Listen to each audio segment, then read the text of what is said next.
Hola amigos, bienvenidos a su programa Reavivados por su Palabra. Hoy estaremos estudiando el libro de Éxodo, el capítulo 12. Pero primero vamos a orar. Buen Dios, te pedimos tu compañía y presencia al estudiar tu palabra. En el nombre de Jesús, amén. El libro de Éxodo en el capítulo 12 nos trae a un punto crucial que es la Pascua.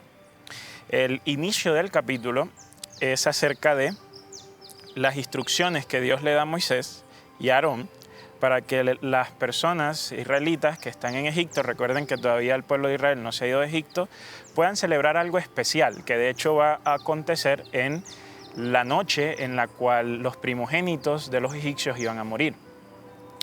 Las instrucciones dicen que en el día 10 del mes en que ellos se encontraban, mes de Nisán, iba a constituir primero se iba a constituir en el primer mes del año israelita, y en ese mes, en el día 10, ellos iban a separar un cordero que en el día 14, a las horas de la tarde, cuando estaba por caer el sol, se iba a sacrificar, y ese cordero se iba a preparar de una forma especial. Ese cordero se iba a preparar de forma asada, y se iba a acompañar con panes sin levaduras, y también iban a estar algunas hierbas amargas.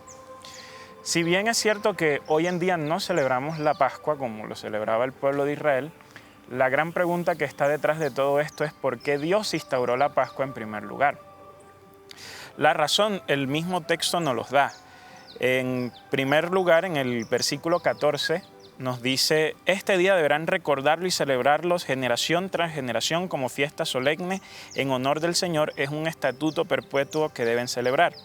Y al final, no al final, pero sí en los versículos 25, 26, 27, dice, cuando ustedes entren en la tierra que el Señor les ha prometido, deberán seguir cumpliéndolo. Y cuando sus hijos le pregunten qué sentido tiene para ustedes este estatuto, ustedes les responderán: se trata del sacrificio que se ofrece al Señor como recuerdo de la Pascua, es decir, cuando en Egipto el Señor pasó por alto las casas israelitas y nos salvó la vida, pero hirió de muerte a los egipcios. Aquí en estos textos encontramos la razón de la Pascua, ¿no? La razón de la Pascua está en que era un recordatorio de la liberación que Dios había hecho con el pueblo de Israel. De esa forma, nosotros vemos cómo Dios instaura un mecanismo para que el pueblo de Israel nunca se le olvidase dónde habían estado y lo que Dios había hecho por ellos.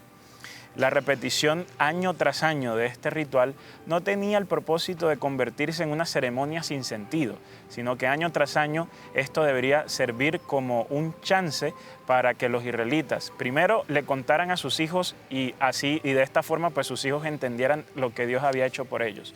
Y en otro lado era para que los mismos israelitas que habían experimentado una vez el poder de Dios pues lo mantuvieran presente. La Pascua aquí en el capítulo 12 nos deja inmediatamente una enseñanza, porque cualquiera que esté viendo este video, en algún momento de su vida reconocerá que Dios ha hecho algo por él. Dios ha hecho un milagro, Dios ha hecho algo como mantener la vida, o hay un momento especial en nuestra vida donde nosotros podemos decir: esto no lo pude haber hecho si Dios no hubiese estado conmigo. Esos momentos suelen o tienden a olvidarse con el paso del tiempo. Con el paso del tiempo sencillamente se nos olvida que en algún momento Dios hizo algo.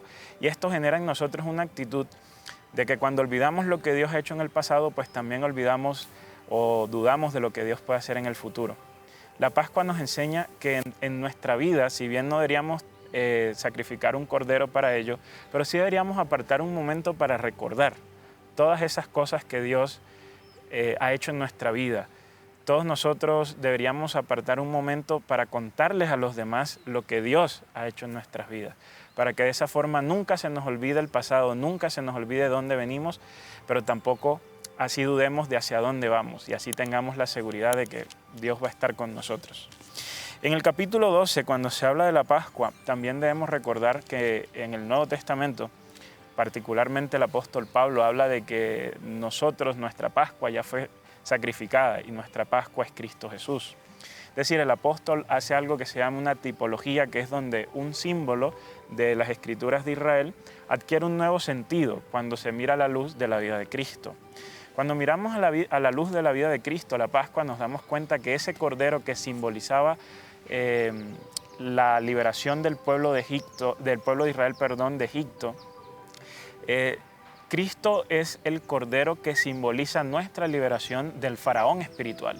Y ya no estamos hablando entonces de un gobernante tirano político, sino que estamos hablando ahora de un gobernante tirano, pero en el plano espiritual, es decir, a Satanás. La Biblia es clara de que Jesús nos libera del reino de Satanás. Jesús nos libera de las consecuencias del reino de Satanás, que son la muerte y que son la esclavitud. Y como recordatorio, ¿no? o mejor dicho, como cumplimiento de la Pascua, está entonces Jesús. Jesús es el Cordero, ¿no? Que quita el pecado del mundo en Juan 1:29. Jesús es el Cordero cuya sangre nos limpia de pecado.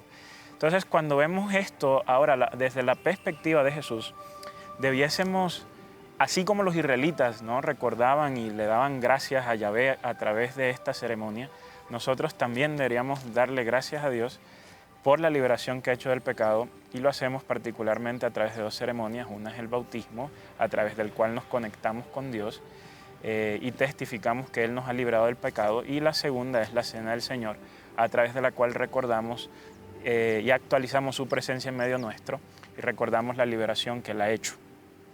Hacia el final del capítulo 12 aparece el clímax de lo que se ha venido construyendo en estos últimos 12 capítulos. Por fin el pueblo de Israel sale de Egipto. Y hay un dato bien particular que está en el versículo 37, que dice que 600.000 hombres, sin contar mujeres y niños, salieron de Egipto. Cuando leemos Éxodo capítulo 1, nos damos cuenta que aproximadamente 70 personas entraron a Egipto, pero salen 600.000. El crecimiento es exponencial. No estamos hablando ni del 100 ni del 200%. Aquí, como en el día de ayer, cuando vimos que Dios le había prometido a Abraham que el pueblo iba a ser esclavo, pero que los iba a liberar, aquí también tenemos el mismo cumplimiento. Porque Dios le había dicho a Abraham: mira al cielo, cuenta las estrellas, y si puedes contarla, pues ese es el número que le pondrás a tus descendientes. Aquí se hablan de 600.000 hombres, y si cada uno de ellos estaba casado, estaríamos hablando de casi 1 millón de personas que salen del pueblo de Egipto, sin contar niños. Esto significa que la promesa que Dios le había hecho a Abraham, y que en la vida de Abraham se cumplió en la vida de Isaac nomás, 400 años después se convierte en que mientras Abraham esperaba uno, Dios le dio 1 millón de personas. Y a veces en la vida nos pasa igual. A veces le pedimos a Dios y reclamamos a Dios que nos dé una cosita. A veces pedimos una sola cosita. Y a veces nos frustramos, como Abraham, cuando esa cosa que pedimos, esa única cosa que pedimos, no se cumple. Pero cuán gozo hay en nuestra vida cuando con el pasar del tiempo nos damos cuenta que Dios, en vez de habernos dado uno, nos da 1 millón de eso que habíamos pedido, porque lo de Él sobrepasa nuestras expectativas, porque sus planes son mejores que nuestros planes. Así que el capítulo 12 de Éxodo está lleno de lecciones, y hacia el final particularmente nos enfatiza y nos muestra cómo todo lo que Dios había hablado a través de Abraham, de Isaac y de Jacob, generaciones después evidenciaron el cumplimiento de su promesa. No dejes de esperar el cumplimiento de la promesa del Señor en tu vida, porque ese uno que esperas pronto se convertirá en 1 millón. Que el Señor te bendiga.